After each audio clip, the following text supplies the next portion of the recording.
Okay, well, welcome to this last panel of the first day of Streaming Summit. Hope you all have enjoyed it.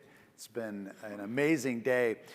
So we are here to talk about key tech requirements for building and managing an OTT service. Very, very vast topic, and obviously this could be a 2 or 3 day workshop, 8 hours a day, and we still wouldn't even begin to cover it all. What we're going to really attempt to do is, our goal is, and the panelists, we've talked about this, we would love it if everyone could leave with something actionable, something that you know, maybe causes you to think a little bit different about either the business you're currently running or the platform you're currently running, you're building, you're thinking about building. So with that, I just really want to jump in. I'm going to have the panelists introduce themselves, and we're going to start into a really great conversation. So with that, Peter? Yeah, thank you, Mark. So Peter Gibson, I'm head of product for Comcast Technology Solutions. Comcast Technology Solutions is a division of Comcast Cable, where we bring Comcast innovation and technology to the industry. And we support everything from post-production right up to play-out for broadcasters and digital providers. Specific to this conversation, we support cloud video platform for building OTT streaming applications. So looking forward to the conversation. Awesome. I am Scott Goldman, and I work at Edgecast, very kind of similar profile to what Peter had. And we are a technology company that helps media companies kind of meet the needs of their viewers. We've got kind of 4 pillars for 4 product lines: security, delivery, edge compute, and streaming. And I'm head of product for the streaming group, which encompasses a full stack of it's consolidated stack from encoding, stream management, personalization or SSAI, which we'll talk about later today, and then integrated CDN. My name's Adam Tarshis. I'm a senior engineer and founding partner at Principal Development Group Consulting. Substantially different profile than Peter and Scott. I'm a little bit more on the engineering side of things. Our company designs, develops, and builds transcoding, scheduling, authentication, and digital ad insertion components for streaming and satellite services, and then does a fair amount of software development for back-end platforms that manage licensing, distribution, and production for a number of the major studios. Great. All right, well, you can see we have a really amazing panel here, so we're going to get started. We are going to reserve a few minutes at the end for Q&A, and there is a happy hour, by the way, starting right at 5 o'clock. Promise we won't interfere with that start time. But you know, if along the way there's something that you think, I'd like to know more about that, just jot it down or hold it in your memory bank, and then hopefully we'll have a few minutes. So, I think it's helpful to start with defining what the core components of an OTT platform, what they look like. A lot of different types of platforms, a lot of different use cases and applications. So I'm wondering, Scott, can you give us kind of a lay of the land so that we have a place to start our discussion? Yeah, absolutely. So, I think it's appropriate in the West Hall, and I think it's a great way to start that kind of conversation, because you walk on the floor, the conference over there, and you see dozens and dozens of different technology companies. And I think if you don't know the ecosystem terribly well, think to yourself, well, what can they all be possibly doing? All I'm doing is pressing play and watching video. What does that all mean? And I think you have this. You have a lot of different providers, and you have them there for a reason. And we were talking about it a while ago. You have this spectrum of complexity that different providers or different content owners are going to need. On the one side, you have more turnkey solutions where you take your content, you have a content library, you just want to get it out into people's hands, right? So you'll have a more comprehensive solution that encompasses all the things you may need, right? But it's kind of rigid. I think on the one end of the spectrum, you have things like even you can think about Facebook, YouTube, right? You take your content, you put it in, someone presses play, and it all works. Not a lot of customization. There's not a lot of complex needs. But then you kind of hit that spectrum and you start traveling to the more bespoke the more complicated and the more customized experiences that you have for your viewers. And those are the folks that you see downstairs on the hall. I'll go out and just kind of list ones if I miss anything big, but you have encoding, you have video storage, you have stream personalization, SSAI, manifest manipulation, all kind of similar there. You have content delivery networks, you have video players, you have content management systems, apps, you've got metadata management, you've got subscription management, CRM tools, video players, I don't know, any other major pieces I'm missing? And there's tons more too, right? And it all depends on the needs of your business, right? As OTT starts to become ubiquitous, you need to stand out, and that's where that ecosystem becomes a lot more comprehensive, and where you end up with a lot of these different vendors in this space, playing different roles. Absolutely. So, Peter, Adam, whoever wants to jump in first, what are the categorizations that someone should think about? Because, we hear about the fast business model. We hear about, somebody who's doing live distribution of content, and then there's live distribution of licensed content, major sporting events. So like broadcast television over IP kind of a thing, over OTT, and many others. Tell us how does all this fit against the backdrop of what the actual application is, both from the content as well as who the consumer is, and then the device that it's being delivered to? Yeah, happy to jump in. I think you touched on a few topics there. Look, the industry has shifted considerably from, you go back 5, 6, 7 years where there was a big shift to just subscription-based. That was your business model. And now we're seeing there's a lot more flexibility in hybrid business models, where we're seeing the real shift back to ad-supported models. And then that's driving now what we're seeing is, content owners, particularly with COVID too, looking at their content libraries and how they can monetize that. So that's the emergence of the fast model. So you're seeing a real shift away from, again, that traditional kind of, the OTT industry shifted towards subscription to now a more flexible business model. So you need an OTT stack that can drive TVOD, SVOD, AVOD, that you can have an ad-supported model, that you can have fast channels. And that goes into then evolving, how you're targeting your consumers with your experience. Are you having a lean-back linear experience to complement your VOD content? How are you creating and recommending your content now with the proliferation of streaming platforms that we all have? You've got to distinguish and be able to find the content. So the emergence of super aggregators. But I think really the key that we see and one of the trends is really how you're going to target the consumer to be able to find the content from a recommendation standpoint. Why am I hearing from my friend that there's an awesome show that they watched, and it's a year later that I hear about this? So how can you merge the recommendation of the content, the social experience to drive some of that? So I think there's a lot to unpack there, but Yeah. I think that, if it's okay, Mark. So one of the things that Peter mentioned was the advertising shift of what we're seeing, and I think what's been playing out over the last 2 weeks with Netflix is a little bit relevant to this,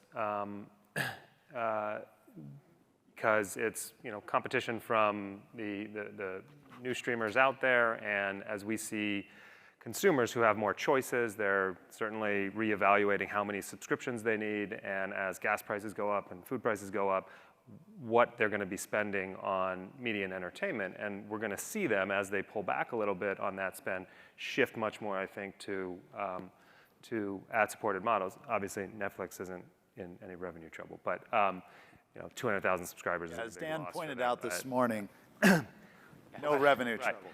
But one of the things, one of the things that I think was important and maybe is changing is advertising was not necessarily a core consideration when OTT platforms or streaming platforms were being developed, new ones that are being developed, or when people were making decisions about how they were going to distribute their content.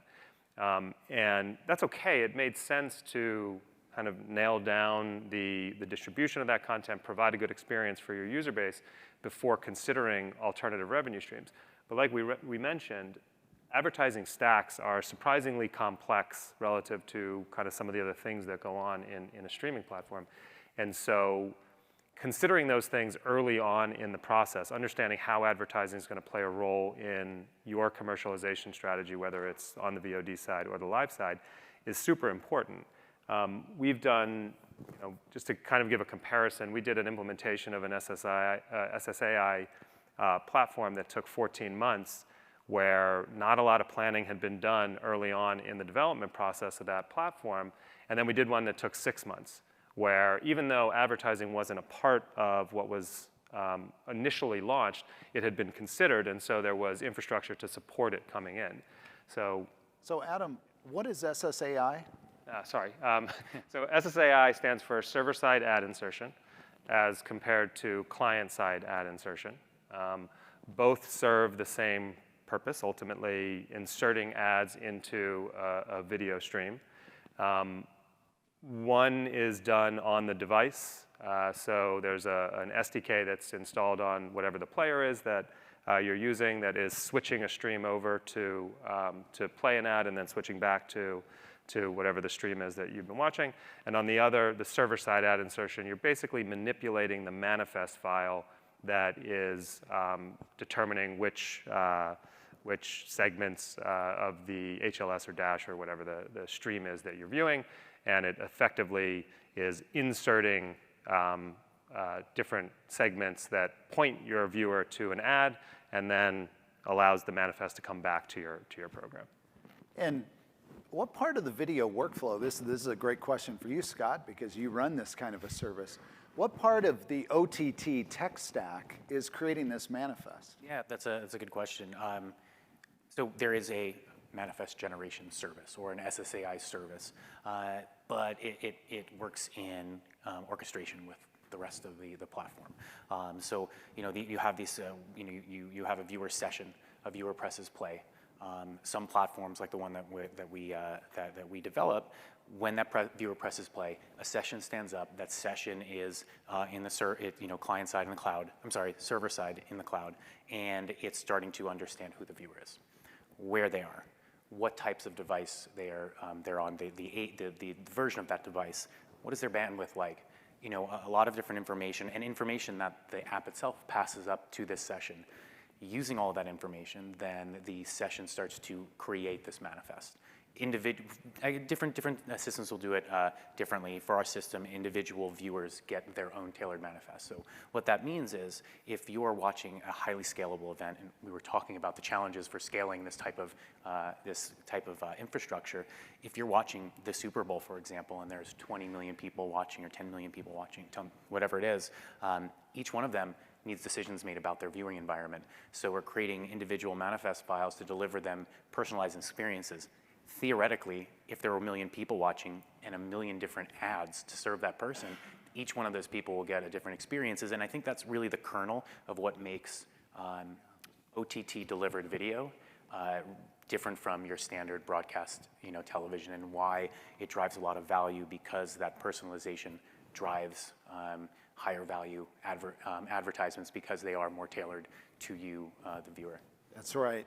And Peter, tell us about the transcoder, because it's the transcode function that ultimately is then doing the video encoding and all of this preparation. And I think this ties nicely then into, we backed into, I actually love how we got to the ad experience, kind of the user side of it. And now we're backing into, okay, what are the functional blocks? Because we're here to talk about key tech requirements. And so I want to make sure that we do get into some of the, some of the tech. But I know you're head of product, and of course, Comcast Technology Services delivers a lot of video, a lot of OTT video. So talk to us about that transcode step. Everything is happening inside that, and what that can look like. Yeah. Is it in the cloud? Does it sit in a data center? Yeah, I mean, I think there's, look, transcoding is part of your workflow, content prep and publishing, effectively your supply chain to deliver your OTT video experience and the content that you want to put out to your app. That step can be, we're seeing a shift from, traditionally that would have been on-prem, and maybe some sort of CapEx model where you've got all the infrastructure, the equipment. We're seeing more so that shift to the cloud. You can certainly run a hybrid model where you can do some transcoding for content that is predictable on-prem, and then scale to demand, particularly if you're aggregating content and you've got a need to spike based on content deals and you're getting higher volumes, you may want to do that in the cloud. So really when we talk about transcoding from a technical standpoint, we could talk about it for hours, but you're encoding the content based on the mezzanine file that you're getting from your content provider, the standard AVR type ladders, adaptive bitrate that is for OTT streaming. What is adaptive bitrate in case someone's not? I feel like we shouldn't be using any acronyms. Yeah, because we're going to get put right on the spot. we love a good acronym at Comcast Technology. Adaptive bitrate is when you have a bitrate ladder that is adaptable to the client device. So if you're on a mobile device with a lower bandwidth, you're going to get a bitrate for that content that's more suitable for that device. And then as you scale up to your connected TV device, you're going to get a HD stream, and that's all done in a manifest that has that bitrate ladder, so to speak, to be able to switch. And your client intelligently just calls out for the content and natively will switch between, based on the bandwidth, it'll switch. And it can jump up and down based on, again, your bandwidth. So I think one of the best practical uses, if it's something not familiar with, everybody knows when you press play, you're usually oftentimes getting a lower quality version, and that's when your video player, your device, your app is testing the waters, trying to understand how much available bandwidth do I have. So then you'll see it within a couple of seconds pop up to a higher bit rate, and that's because now it understands the ecosystem and says, okay, I started fast, I got the first chunks in, and now I can kind of move my way up and deliver higher quality experiences because I have the bandwidth. And by the way, that's a decision, there's trade-offs, right? Because you also could choose to just buffer and there'd be a little bit of a delay. Yeah. So, but consumers now have gotten so used to instant on, but it was only 5 years ago, 6 years ago, where we all probably can remember, you'd hit play and there was a 2 or 3 second pause, sometimes some sort of indicator, and we were just used to that, right? Now everything's instant, but a lot of times there's a lot of reasons why the highest resolution file, even if you have 50 megabits, 100 megabits, whatever, excessive bandwidth available, why it's not going to stream the highest profile first. There's some, and maybe we can talk just a little bit about the player, but I just felt it was really important. We were kind of really flying high, and I thought, okay, let's come down into the, now, in the description of this session here, one of the things that, and I think a good thing is around the transcoding, the encoding functionality. One of the things that we say we're going to discuss is some of the factors or how to balance between insourcing, outsourcing, and it's a really good question, because what it comes down to is, do I buy versus build? And build now actually can look quite different. So a lot of us may think of build as I hire an engineering team and I literally start from the ground up. But in some cases, build could be I go get microservices from a major public cloud platform and I essentially bolt together Legos. Talk to us about some of your ideas of how someone should approach when is the right time to maybe go build that engineering team, or when to deploy kind of the microservices model of the Lego blocks, to use that analogy, and then when to maybe just buy a full solution, more of a black box. I mean, yeah, I think you should answer, because we're probably going to say you should absolutely buy everything all the time. Buy everything. Never build it. No, I mean, and by the way, I think that's a relevant point. I think in this particular space, and it goes back to when you walk around the West Hall here, there's so many good services being provided right now that were designed with this in mind, being able to plug and play things together. I mean, our company works more for the larger enterprise providers who are streaming out to millions of concurrent views, and the customization that you can have and the flexibility that you can have by custom designing everything you're doing and kind of plugging in to key or not as mission critical components, kind of vendor managed packages, is great. It's super flexible. You can respond to changes in the market pretty quickly, but it comes at a huge cost of having a large engineering team or teams available who have knowledge in this space to a very fine-grained detail, and probably not the right decision for most folks who are considering monetizing a library of content. So I would imagine that it's a rare case where somebody's saying, hey, I want to stream content. I'm going to go build an OTT platform. Yeah. Well, as a content owner, we say this, and again, Scott hit on it. Technology supplier, we would say, of course, outsource it. But as a content owner, you should be focused on your content. You shouldn't be, focused on building and engineering a complete microservice architecture. So I think it comes back to that. It's, and we do it within our business. We use the term core versus context. Yeah. So the obvious answer to that is, again, as a content owner, what's core to your business is the content and your subscribers. So sure, you go off and build components of the workflow and the entitlement logic and everything that kind of builds the OTT platform, but you should be focused, I would say, more so if you're going to build things or work on the app UX experience, because that's what you want to get right for your consumers. And if you don't get that right, then it doesn't matter what you have behind that. And then you have to consider, and we were talking about this earlier, scale can be a problem. And you never want to build for your audience or build a platform, buy a platform for the product you have today, right? You always want to buy it for the one you have tomorrow. And while you may say to yourself, I'll string together the Legos, and I only need to stack 3 Legos right now, and then all of a sudden you have a major event, someone tweets about your platform and your content, and you have this gigantic audience, and you find that that 4th Lego and 5th Lego are really tough to string together. So finding platforms that are flexible, that know that you can gain the economies of scale that they'll bring, will really benefit your ecosystem and ultimately. It's kind of the opposite, where you say you may want to build yourself, so you have that flexibility. Sometimes building yourself may result in a rigid infrastructure that doesn't allow you to be flexible. That's right. So let's see, is this working? It feels. Put it on the lapel. Okay. Apologize. Okay, can you all hear me? All right.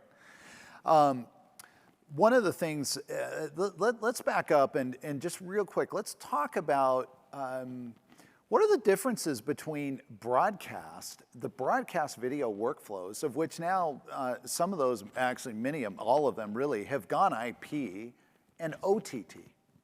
Because I think sometimes that definition is, people say, oh, it's OTT. They're actually referring to an IP distribution of content.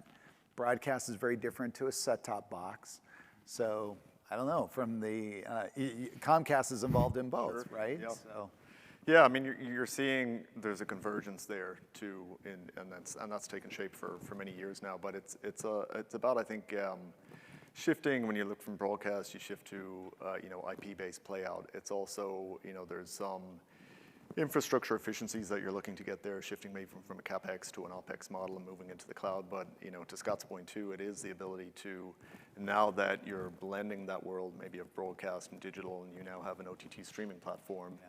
How you scale for that, how some of your traditional linear complex broadcast origination that you're doing, and how you're powering some fast channels for your OTT platform. So there's lots of, the content is the same content, right? So you don't want to have separate workflows. How can you have an IP-based workflow that can support your broadcast and linear experiences? So I think we're seeing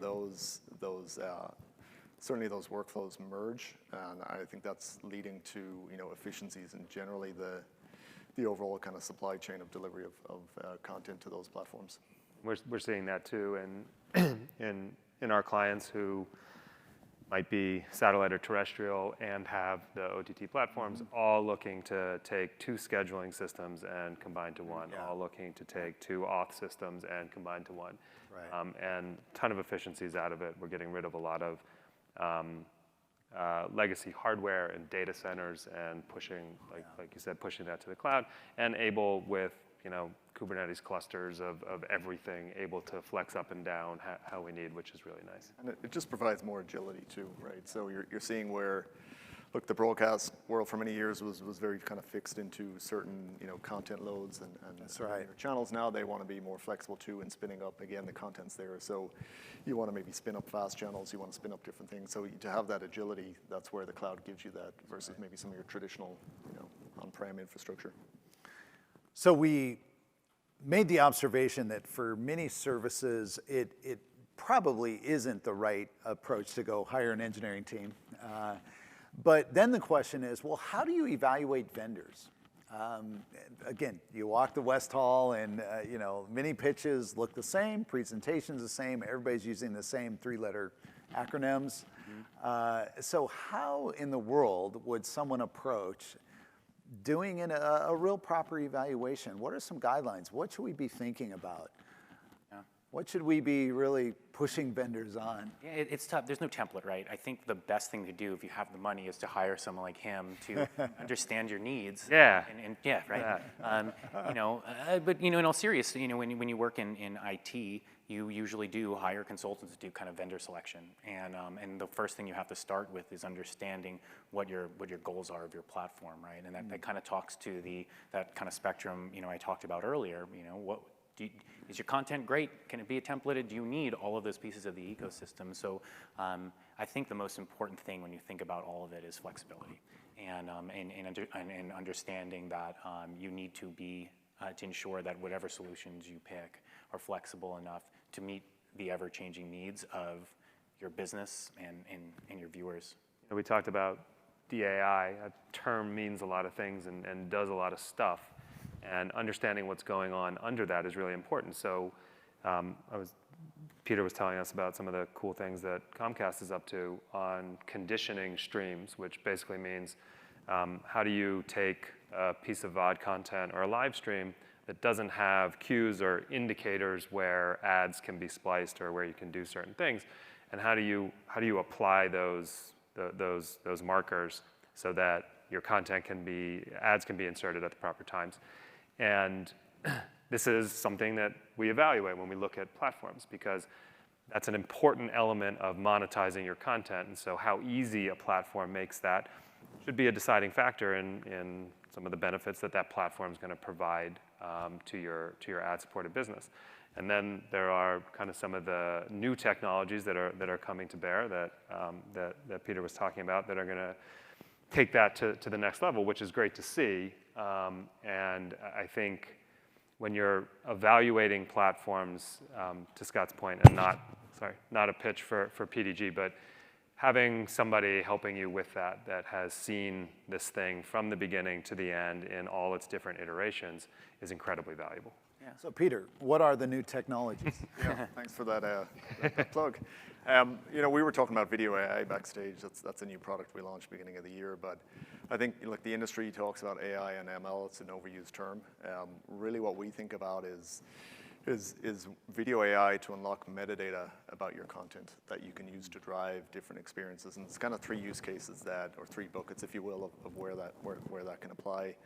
On your workflow supply chain, generally all the segmentation and markers that go along with your content to drive smart resume, credit intros, outros, where you've got the DAI insertion. So generally you're seeing content owners where they've got just manual teams putting in those markers, right? So use video AI to really understand your content and put in the right appropriate chapter marker instead of just a hard break during an action scene, right? Where can you use video AI to look across your content? So that's one area on, I would say, more the workflow content prep side.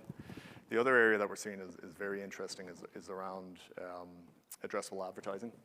So taking video AI to understand the content. Is there a particular car scene where there's a Ford and you want to drive that to then the ADS platform, that's the ad decisioning platform. So where you can use video AI to understand what are in your ads, what's in your content, and ultimately from your OTT application and what you're calling into your ADS ad decisioning service platform with more metadata about the content and the ad to drive a more personalized ad experience. And that ultimately, when you're driving, let's say an AVOD or a FAST model, and we've seen that start to come back into focus across a lot of OTT streaming platforms, the more personalized the ad experience can be, the more your consumers are enjoying the content. Yeah. Not to jump on the AI bandwagon, but and also maybe combining some of the things that people should look for when they're considering OTT platforms. But on the other side of ads and monetizing content is understanding your viewership. So, how do analytics kind of come into play when you're evaluating what's actually happening on your platform?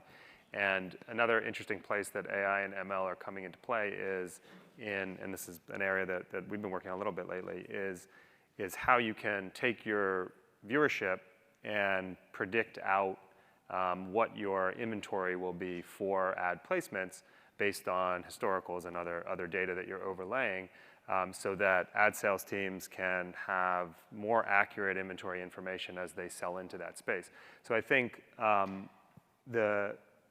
it's overused, but the AI and ML components, both on video analysis, but also from an analytics standpoint, can really provide insights that help make decisions. And again, when thinking about what's necessary to build, or what's the key tech requirements for building an OTT platform, understanding what's happening on that platform, that's a key technical requirement. And so, good analytics for a host of things, and we can talk more about it, but are important. And there's some interesting things going on with AI and ML for predicting what's happening on platforms in the future. Right. And you're talking mostly another acronym like QoS, right? Quality of service, because as we said, these are these really diverse ecosystems, and being able to have those holistic views can be really challenging the bigger those platforms get. So really understanding, I think one that we look at quite often is not just understanding the advertising that you're going to have to do, but how are your advertising partners performing, right? Because that could have a huge impact on your ability to get a return on the investment they're getting. Are they returning back? Are they returning ad payloads at the right time? Are they doing it at all? Are they failing, right? And that kind of stuff, I think, we're as an industry getting better at it. But as I've come up through this, we've had times, and I've been on both sides as a service provider, also on the content side, where it could be months and months, and all of a sudden you get this report, and you're like, oh, crap, everything fell off the map, but you don't know in real time. And making sure that you understand these things quickly and be able to have actionable data also, because as your platform grows, the complexity grows, and having transparency there is really important. So we agreed as a panel that we wanted the audience to be able to walk away with something that they could do something with, with some knowledge. Again, walking the West Hall. Every other booth has AI, ML, all of the turnkey OTT. Yeah. Yeah. How do you, in the context especially around ad technology, and how do you even approach having a conversation to suss out whether a solution is appropriate, whether they can actually deliver what they claim to? Give some guidelines. Maybe Adam, we'll start with you, and then we'll work down. But how would you approach that? Because this is hard. Again, it's if you're kind of new and you're trying to figure out who should I buy, what should I go with. Yeah, I mean, this space, we talked about the complexity of the ad tech stacks, but when you get into, we were just talking about QoS stuff, but VAST and VMAP formats and kind of understanding CPMs and how are CPMs playing out on your platform, it's hard. It's hard to know without seeing a platform. I mean, my expectation is that anybody that's talking about these things, anybody that's providing DAI services for probably both VOD and live streams, you should be able to see this stuff happening. They should be able to talk fill rates. They should be able to understand the CPMs that you're targeting, understanding how to layer in customer profiles and how that profile data is sent to services like FreeWheel, how it can be anonymized if you don't necessarily want to share all your customers' data with Comcast. But it's hard to answer the question of how do you, it's difficult to have a smell test, but I like to see things happening. I like to see we talked about QoS and analytics.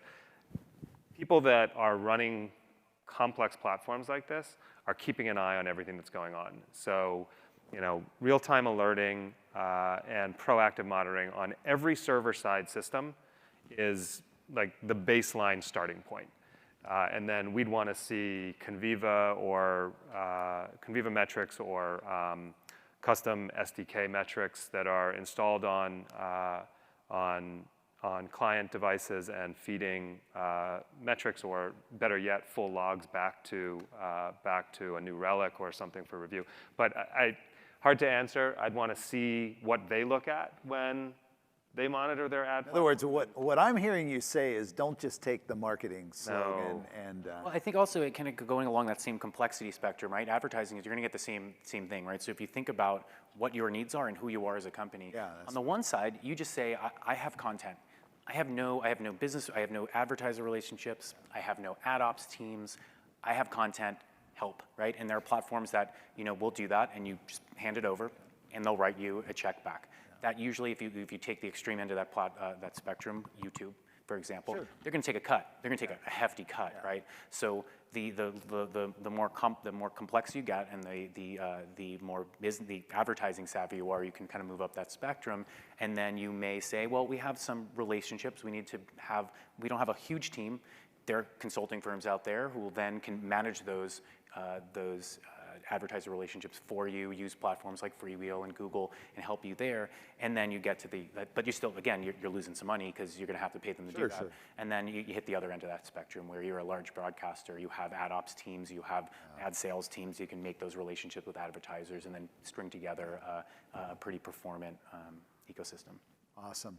So want to keep this moving along. So this is interesting. We start talking about, we kind of skip the ingest a little bit, although we reference it. You have to get a file, you capture that, and there's this transcoder block that basically creates encodes that can be streamed and then packages it. And then that's where the ad technology comes in so that it can insert ads. That can happen in a couple different places. It can happen at the encode on the server, usually the server side, and then it can also happen at the player. But now let's talk about the player, because we want to talk about the end-to-end experience. And we can't talk about the player without talking about the CDN, the way that it's distributed. So what does that look like? There are turnkey solutions or platforms called OVPs that kind of do all of this, right? And in fact, you operate one. Sure. So why don't you, Peter, kind of start to connect the dots for us, and then I loved your analogy there, Scott, of kind of the level of complexity, or even on the ad tech, going from thinking about YouTube, like, hey, if someone just has a piece of content and just wants to monetize and do nothing, that's YouTube, but you're giving up a lot of revenue, and then you can go all the way to where you own everything. It's the same thing where you have kind of a similar, you have YouTube, and you go to kind of more of an OVP managed platform, and then you go to where you're building everything, right? You're connecting to a CDN. So Peter, real quick, why don't you, characterize kind of what these platforms look like from a distribution perspective?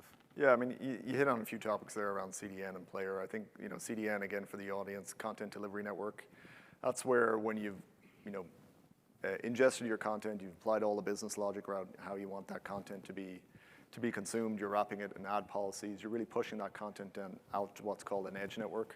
That's for consumption from the players or the client devices. So whether you're watching on your mobile app, whether you're watching on your connected TV or your streaming platform, it's pulling from an edge network. It's what we call the CDN, edge delivery network.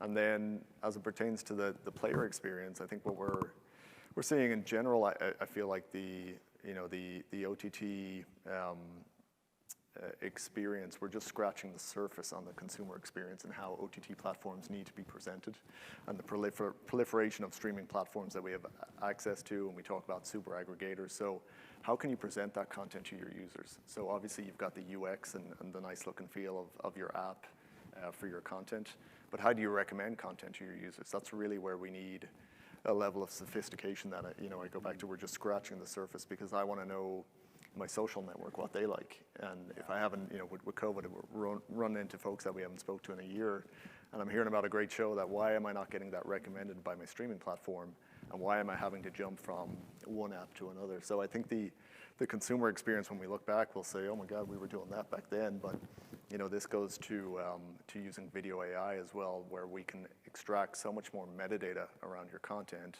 and use that with a recommendation engine to power a much more sophisticated and curated experience to the consumer. Because I want to, when I get on my app or my platform, I want to see the content that I like, right? And I don't want to have to sift through a bunch of other content. I think we're still finding our way through that, where consumers, if they can't find the content they like, they'll just churn from your app, your experience. So you want to be able to personalize that as best you can. You want to be able to introduce elements of a lean back experience and linear content, but again, that's curated and personalized to the content that you like to Let's see. talk about, let's talk though about that distribution layer, because are all CDNs the same?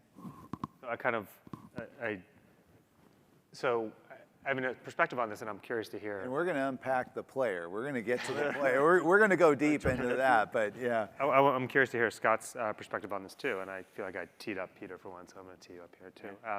So the way that we look at CDNs, again, for kind of the enterprise type streaming platforms, is we're really just trying to minimize cost, right? Because we're developing and designing and building all the components individually for large streaming platforms. And so we have Can you characterize what large means? Like how many concurrent streams? Like what does that mean? When you're in the millions of concurrent streams, I would argue you're larger. Okay. I don't know if you guys agree on. Just to give the audience perspective of like We're not talking large billions of concurrents, right? No app is billions. Right. So you're right. It's in the but millions of concurrents. You're talking about events like the Super Bowl, like the Olympics. I mean, those are huge. I heavily would say trafficked events. peaking Yeah. at millions. Not, Peaking. I don't think there are Okay, anyone who's there's- sustaining millions. You're usually sustaining. Right. I think Well, the distinction big still sustains tens of thousands or averaging 100,000 or so. That's big. Right? Yep.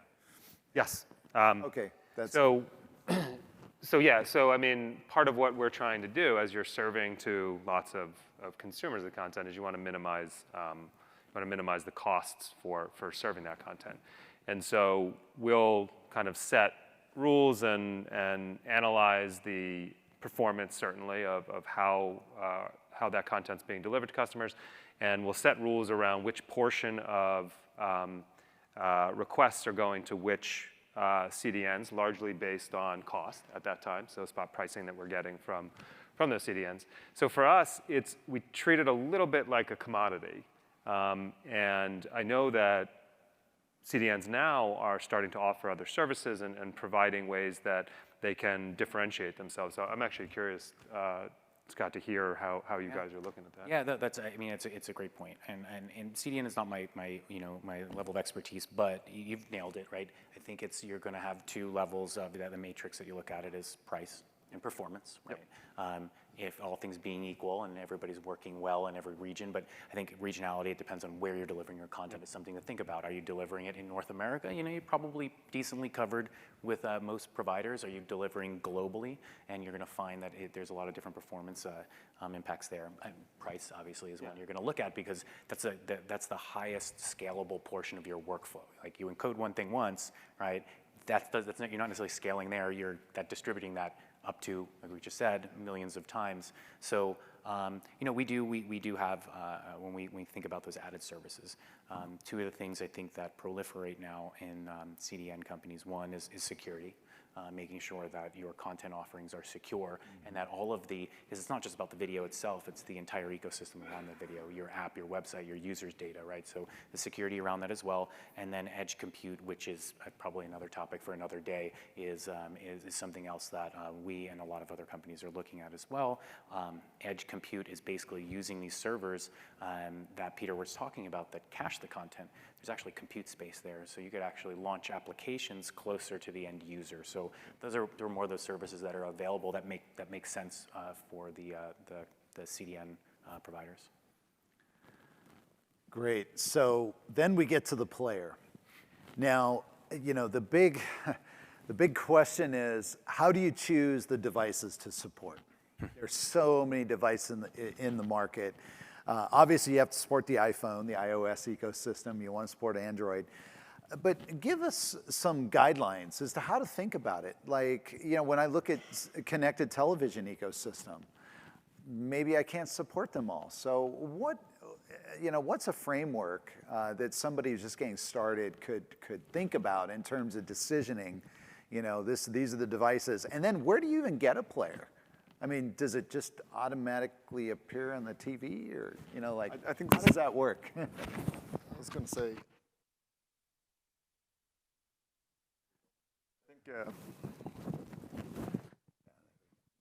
we're back on. There's a few obvious things. I think you look at your consumer demographic, right? Are they consuming over mobile, right? And then maybe you're not going to target connected TVs from a player and app environment. Maybe to start, you don't target connected. You just do iOS and Android. Yeah, you look at, so the other consideration too is, are you building the apps in-house? Are you working with an app vendor? Can they support? So now you understand your consumer, you understand you want to target these devices. Can your app vendor support that particular device environment? Are you deploying across, all connected TVs? You've got, the major devices that you want to target. So there's some very obvious things you do when you're starting out an OTT platform just to decide, how wide you want to go. And then there's some just general ROI KPIs on continuing that investment to target the entire device ecosystem. Are you getting the 90% of what you feel like is your customer demographic? It's the 80-20 rule, I imagine, right? I mean, you talk about the 10 or so major devices are going to cover 80% of your, now 20% of your user base is not a user, something you want to discard, but certainly starting out, that's kind of the way we approach it. If you can hit the 10 or so majors, you're going to get out there, and then you'll make decisions based on how things are going on what you want to spend on bringing in some of the smaller players. Exactly. Okay. Well, I think this is a great place to pause for questions, and if there aren't any questions, then we'll end with one more for the panel. But any questions?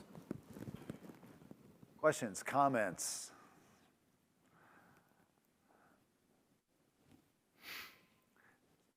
Yes.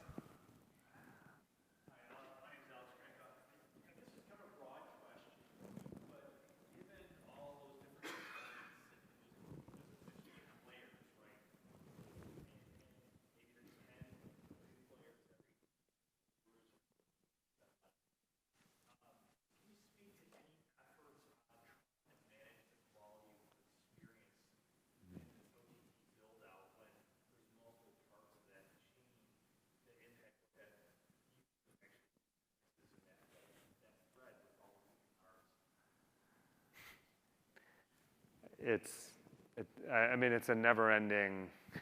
It's just I'm an analytics guy, so I'll talk about analytics all day. But you're trying to build out platforms that let you understand what's happening everywhere, and you're trying to hone in on places where you're seeing common problems. And if they're back on your head end, you can fix it, and it's probably going to address it for everybody. If it's out on client devices, and I don't know if this is answering your question, but it kind of comes back to what I was saying about making sure you're getting the data you need to address problems in your platform. And stability of your platform is critical to kind of drawing and keeping the customers that you have. So you have to have eyes on that whole pipeline, which is why analytics and data gathering from each of those components cannot be an afterthought, but has to be part of that design and build out process. So I don't know if this is a good answer, but we are constantly reviewing, not manually, but automated logs that come back. We have large sets of consumer devices that are feeding back full logs so that we can understand what's happening in terms of rebuffering and failed video starts, ad placements, and so forth and so on. So I don't know if that answers kind of what you were asking. I think, and more specifically too, you go 3 levels down, you hit the floor, and there's a number of analytics companies who focus on just that. And we talk about how you decide what player vendor to pick if you're playing one. One of them is to make sure that they play well in the overall ecosystem, and playing well can mean being able to plug into various QoS analytics providers, because you can install like an SDK on any number of these players who are reporting back all of the information that we're talking about on the platform, that kind of tries to give you that holistic view, and hopefully you pick the right provider that can cover, rather than 80-20, 100% of all the devices you're trying to reach. Yeah. Thank you. Yeah, one, I guess, to continue on that, I'm thinking of one particular supplier that it would be like an OVP, a platform, and their data product is probably what kind of gets everybody initially in. And so one of the things as you're evaluating, you're looking at solutions, it's really equally important. It's easy to get bogged down, especially, if you tend to if you like the video encoding side, you know, what codecs they support, quality, all that stuff's important. But it's really important to understand what the analytics capability of the platform is. So I think we're driving that home, but you're going to find more and more platforms that kind of lead almost with their data product, even though, you know, they're basically fundamentally an encoding platform and a content distribution. So, good question. Okay, yes. There's a mic right there. My question is in regards to standards. You know, for example, like when we provide content to a provider, their artwork is in all different dimensions and resolution. Their metadata is they want it this way, they want it that way. And as there's more and more channels and platforms coming, is there any way of narrowing, or do you see any way a change in culture regards to creating more and more standards so that you can have one model that fits all, or is it always going to be individualistic pertaining to the channel?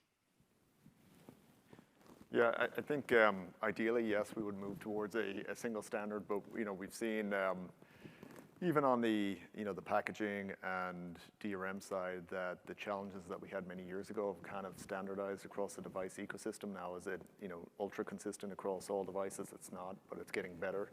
I think on the metadata side too, you're seeing some standardization, but you're also seeing that it's still, I think that goes back to as a content owner having flexibility in the vendor that you're working with, where they can power distribution to different platforms that take in different metadata models. So as much as we would like to see standardization in the industry, I think we have to accept that it's going to inevitably it's going to be you're going to continue to have that flexibility, I think, in your content prep and your processing workflows to be able to package to different formats, because who knows what the next device that's going to come out in a couple of years that's going to be using some new codec or packaging flavor. Who knows the next distribution platform that you're going to have to send content to that is going to have a new metadata scheme. So as much as we can drive towards standardization, yes, but I think you're still seeing that, again, it's big technology companies having to play nice, and that doesn't always happen. Okay, I suppose if there was a really quick question, we could do one more, but otherwise we'll wrap it up. All right. Well, thank you. Thank you so much for staying and listening to us. I hope this was helpful. And make sure you join the cocktail party is starting like right now. So if you don't have somewhere else to be, it's free beverages, and feel free to, talk to any of the panelists here. So, all right. Thank you.